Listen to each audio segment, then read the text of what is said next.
Hello everyone, my name is Sagar और पिछले lectures आपने देख लिए होंगे, lecture 1 and lecture 2 on light. ठीक है, लाइट में फर्स्ट लेक्चर में हमने बहुत सारी चीज़ें स्टडी की थी, लॉ ऑफ रिफ्लेक्शन वगैरह। लेक्चर 2 में हमने ये स्टडी कर लिया कि भाई हमारे जो मिरर्स हैं, मिरर्स के कितने टाइप्स हैं। ठीक है, तो आज हम आने वाले हैं साइन कन्वेंशन पे। रे डायग्राम वगैरह हम बाद में कवर करेंगे, बट मोस्ट इंपॉर्टेंट जो है हमारे न्यूमेरिकल्स हैं। अभी न्यूमेरिकल्स पे फोकस करेंगे क्योंकि आपके एग्जाम करीब है। ठीक है, तो साइन कन्वेंशन हम स्टडी कर रहे हैं आज, और इसके बाद करेंगे मिरर फॉर्मूला। ठीक है, तो साइन कन्वेंशन है क्या?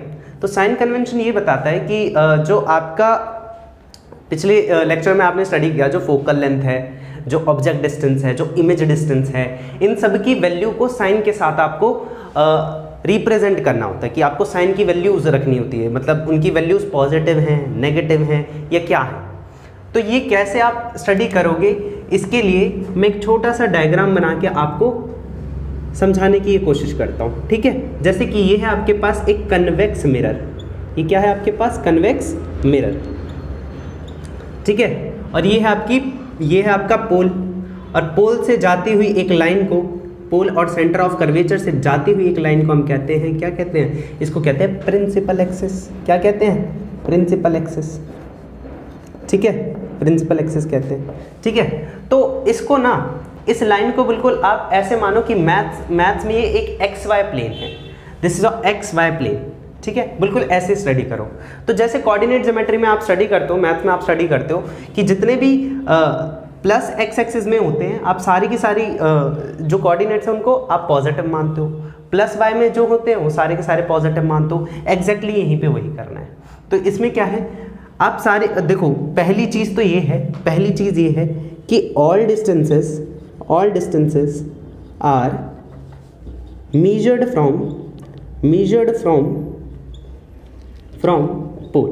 यानी जितने भी डिस्टेंसेस आप मीज़र करोगे, आपको कहाँ से मीज़र करने पड़ेंगे? भाई पोल से ही मीज़र करने पड़ेंगे। यानी ये आपका एक रेफरेंस पॉइंट है। जस्ट लाइक आपके मैथ्स में जो कोऑर्डिनेट ज्योमेट्री आप स्टडी करते हो, तो उसमें फर्स्ट आप रेफरेंस मानते हो ओरिजिन। तो बिल्कुल ओरिजिन की तरह ही हम यहाँ पे रेफरेंस मानेंगे पोल को, और पोल से ये सारे के सारे डिस्टेंस कवर करेंगे। ठीक है, तो आपको पता ही है ये पोल है, इसके राइट साइड में हमारा सेंटर ऑफ कर्वेचर होता है, और यहाँ कहीं पे हमारा फोकस होता है। और एक और चीज़ याद रखना कि जो हमारा रेडियस ऑफ कर्वेचर होता है, वो जो हमारा फोकल लेंथ होता है, वो रेडियस ऑफ कर्वेचर के हाफ होता है। एक ये चीज़ दिमाग में रखना। ठीक है, चलो, क्योंकि ये जब न्यूमेरिकल्स करेंगे तो हमारे काम आएंगी। ठीक है, तो पोल से सारे के सारे आपको डिस्टेंसेस मीज़र करने हैं। तो पहली चीज़, आप अगर यहाँ से राइट साइड में जा रहे हो, यहाँ से राइट साइड में जा रहे हो, तो जितने भी डिस्टेंसेस आपके कवर होंगे वो सारे के सारे पॉजिटिव होंगे। सारे के सारे क्या होंगे? पॉजिटिव होंगे। ठीक है, यहाँ से यहाँ तक का डिस्टेंस अगर आप कवर कर रहे हो तो ये सारे के सारे डिस्टेंसेस पॉजिटिव होंगे। अगर पोल से लेफ्ट की तरफ आप सारे के सारे डिस्टेंसेस अगर मेजर कर रहे हो, तो भाई लेफ्ट में जाने पे उसको नेगेटिव साइन के साथ रिप्रेजेंट करना ज़रूरी है। ठीक है, अच्छा आगे आते हैं। तो ये तो हैं डिस्टेंसेस। इसके अलावा अगर आप इस एक्सिस के ऊपर अगर मेजर करते हो, तो सारे के सारे जो भी डिस्टेंसेस मेजर कर रहे हो आप, वो सारे के सारे पॉजिटिव होंगे। और इस एक्सिस के नीचे अगर मेजर कर रहे हो, तो सारे के सारे जो भी डिस्टेंसेस होंगे वो सारे के सारे क्या होंगे? नेगेटिव होंगे। ठीक है, अच्छा वैसे ये वाला सारे बच्चे ये तो समझ जाते हैं कि भाई ये वाला डिस्टेंस हम मेनली ये इसलिए फोकस करते हैं कि भाई यहाँ पे हम क्या चेक कर रहे होते हैं? यहाँ पे हम चेक कर रहे होते हैं कि भाई ऑब्जेक्ट कितनी दूर रखा है या इमेज कितनी दूर फॉर्म हुई है ना, जस्ट लाइक दैट। फिर लेकिन ये वाला पॉजिटिव, ये वाला नेगेटिव कई बच्चों को समझ नहीं आता। ये पॉजिटिव और ये नेगेटिव ये रिप्रेजेंट कर रहा है कि ऑब्जेक्ट का साइज कितना था। ऑब्जेक्ट का साइज या लेंथ कह सकते हो, है ना। एक तो हो गया ऑब्जेक्ट का डिस्टेंस फ्रॉम पोल, और एक हो गया ऑब्जेक्ट का साइज, यानी वो कितना बड़ा है। वो कहाँ पे हम देखेंगे? वो हम देखेंगे मैग्नीफिकेशन के क्वेश्चंस में। ठीक है, मैग्नीफिकेशन का जब कॉन्सेप्ट हम स्टडी करेंगे तो वहाँ पे हम ये स्टडी करने वाले हैं। लेकिन कई बच्चों का ये डाउट क्लियर हो जाएगा कि हम ये यहाँ वाले पॉजिटिव और ये वाले नेगेटिव का यूज़ कहाँ करते हैं? ये यूज़ करते हैं on size of object and size of image. ठीक है, तो पहला तो ये था कि सारे के सारे डिस्टेंसेस कहाँ से मेजर करोगे? पोल से। और अगर पोल से राइट साइड में अगर आप जितने भी आप मेजर कर रहे हो डिस्टेंसेस को, वो पॉजिटिव, लेफ्ट साइड में नेगेटिव। ठीक है, एक और चीज़, तो ये चीज़ मैंने लिखी नहीं है बट समझा दिया है। ठीक है, और क्या कह सकते हो? और पहली चीज़, ठीक है, एक और चीज़, आप जब भी ऑब्जेक्ट को रखोगे, मोस्टली जब रखोगे वो सारे के सारे ऑब्जेक्ट कहाँ होते हैं, लेफ्ट साइड में होते हैं, मोस्टली यही होता है, मोस्टली केसेस में यही होगा जहाँ पे हम सिंगल रिफ्लेक्शन की बात कर रहे हैं, ठीक है। तो आपका जो ऑब्जेक्ट होगा वो हमेशा लेफ्ट में होगा, ऑब्जेक्ट कहाँ होगा, लेफ्ट में होगा। तो अगर ऑब्जेक्ट लेफ्ट में है, अब तुम खुद देखो, अगर ऑब्जेक्ट एग्जाम्पल के तौर पर मैंने यहाँ पे एक ऑब्जेक्ट ले रखा है, यहाँ पे, ठीक है, ये एक ऑब्जेक्ट है, लाइक यहाँ पे ड्रॉ करके दिखाते हैं आपको, ठीक है। मैंने यहाँ पे एक ऑब्जेक्ट ले रखा है और ये हमारा पोल। तो यहाँ से यहाँ तक के डिस्टेंस को हम क्या कहेंगे, ऑब्जेक्ट डिस्टेंस। तो ऑब्जेक्ट डिस्टेंस को यू से रिप्रेजेंट करते हैं, ठीक है। तो इस केस में होता क्या है, और ऑब्जेक्ट डिस्टेंस हमेशा लेफ्ट में ही रखते हैं मोस्टली केसेस में। तो अगर पोल से मैं यहाँ पे मेजर करूँगा तो तुम्हें यहाँ पे साफ साफ दिख रहा है कि अगर हम साइन कन्वेंशन यहाँ पे अप्लाई करेंगे तो यहाँ पे ऑब्जेक्ट डिस्टेंस का जो भी वैल्यू होगा वो नेगेटिव के साथ रिप्रेजेंट करेंगे, यानी माइनस ऑफ यू के साथ रिप्रेजेंट किया जाता है फॉर ऑब्जेक्ट डिस्टेंस। याद रखना, मोस्टली केसेस में ये होता है, तुम्हारे केसेस में यही होगा, यानी क्लास 10th में तो यही है, जहाँ पे डबल रिफ्लेक्शन और ज़्यादा रिफ्लेक्शन होते हैं वहाँ पे बात ये लगा जाती है। समझ आया? तो आपका ऑब्जेक्ट डिस्टेंस क्या होता है, नेगेटिव होता है। अच्छा, और कई बच्चे ये चीज़ रटते हैं कि focal length of concave mirror, focal length of convex mirror क्या क्या होता है, और वो रट लेते हैं, ये पॉजिटिव वो नेगेटिव। देख तो लो पहले कैसे होगा। देखो एग्जाम्पल के तौर पे ये हमारा कौन सा मिरर, ये है कन्वेक्स मिरर। ये कैसा मिरर है, कन्वेक्स मिरर। तो ये है कन्वेक्स मिरर। और अगर तुम ध्यान से देखोगे कि भाई यहाँ पे हो गया एग्जाम्पल के तौर पे, ये हमारा सेंटर ऑफ कर्वेचर है, ये हमारा फोकस है। फोकस पोल से लेके फोकस तक के जितने भी डिस्टेंसेस को, जो भी डिस्टेंस है उसको कहते हैं फोकल लेंथ, जिसको एफ से रिप्रेजेंट करते हैं, ठीक है। अब तुम यहाँ से यहाँ तक का डिस्टेंस देखो, विच इज़ एफ, ठीक है, विच इज़ एफ, पी से एफ है, ठीक है। अच्छा, लेकिन और ये क्या है, राइट साइड में, तो राइट साइड में है तो फोकल लेंथ की जो भी साइन होगा वो क्या होगा, पॉजिटिव, ठीक है। तो यहीं से आप बता सकते हो कि कन्वेक्स मिरर का जो भी आपका फोकल लेंथ होता है, क्या होता है, फोकल लेंथ होता है, वो क्या होता है, पॉजिटिव। अब इसको रटना है तो रट सकते हैं कई बच्चे, लेकिन देख लो मैंने तो समझा ही दिया, साइन कन्वेंशन के अकॉर्डिंग हमने इसको लिखा है। यानी फोकल लेंथ की वैल्यू अगर आप पुट करोगे कभी तो पॉजिटिव पुट करोगे, ठीक है। अच्छा, अब आ जाते हैं कनकेव मिरर पे। कनकेव मिरर, तो कनकेव मिरर में देख लो, ये कन्वेक्स का कराया है, चलो कनकेव का करते हैं। तो कनकेव का एग्जाम्पल है लाइक दिस, ठीक है।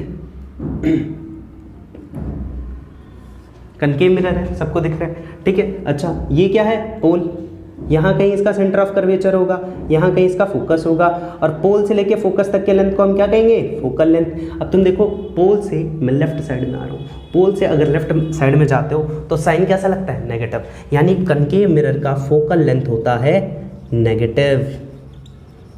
फोकल लेंथ क्या होता है, नेगेटिव। समझ आया? अच्छा, कई बच्चों का ये भी डाउट रहता है, sir length is a scalar quantity, है ना, लेंथ एक स्केलर क्वांटिटी, यानी एक डिस्टेंस है, डिस्टेंस एक स्केलर क्वांटिटी होती है।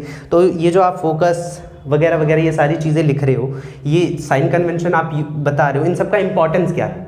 क्या ये स्केलर और वेक्टर को रिप्रेजेंट कर रहा है? नहीं, कुछ नहीं रिप्रेजेंट कर रहा है, स्केलर को भी रिप्रेजेंट नहीं कर रहा, ना वेक्टर को। ये एक तरह का हमारा रिक्वायरमेंट है टू फुलफिल क्या, मिरर फॉर्मूला। जो भी मिरर फॉर्मूला है उसके लिए हम साइन कन्वेंशन स्टडी करते हैं। समझे कि आप v की वैल्यू पुट कर रहे हो तो ऐसी पुट नहीं कर सकते, आपको पहले चेक करना पड़ेगा कि v की वैल्यू पॉजिटिव है या नेगेटिव है अकॉर्डिंग टू साइन कन्वेंशन। समझ आया अच्छे से? ठीक है, चलो। तो इसके बाद हम स्टडी करने वाले हैं आज मिरर फॉर्मूला।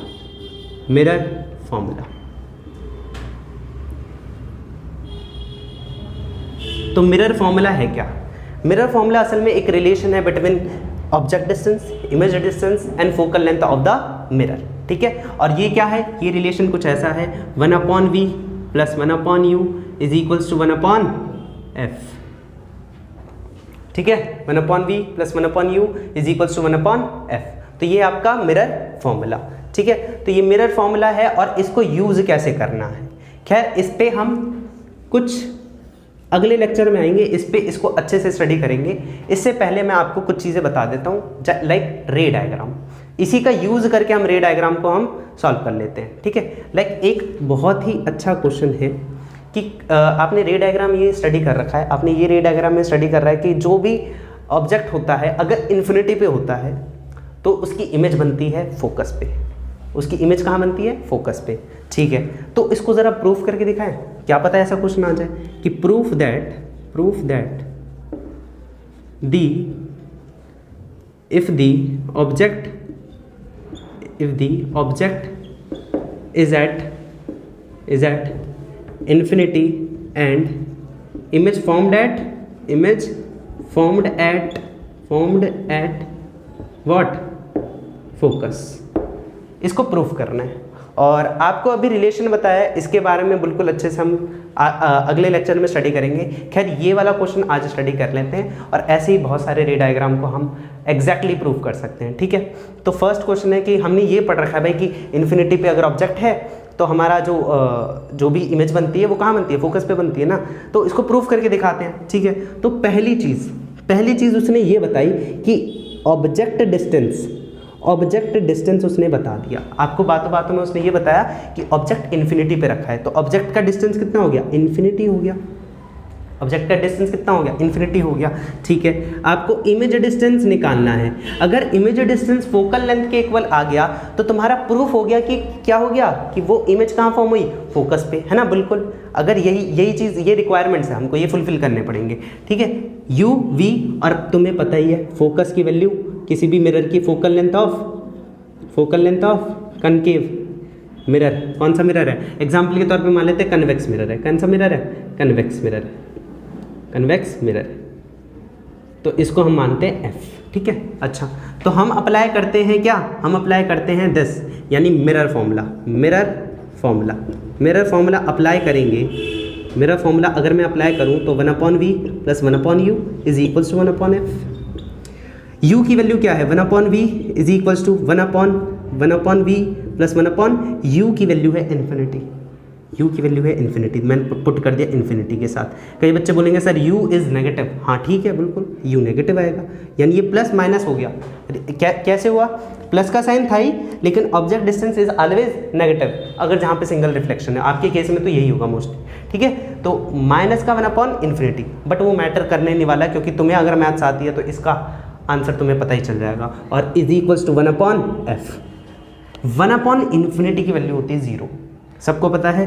तो 1/v की वैल्यू हो गई 1/f के इक्वल, और v की वैल्यू हो गई f के इक्वल। इसका मतलब क्या हुआ, यानी जो ऑब्जेक्ट डिस्टेंस है,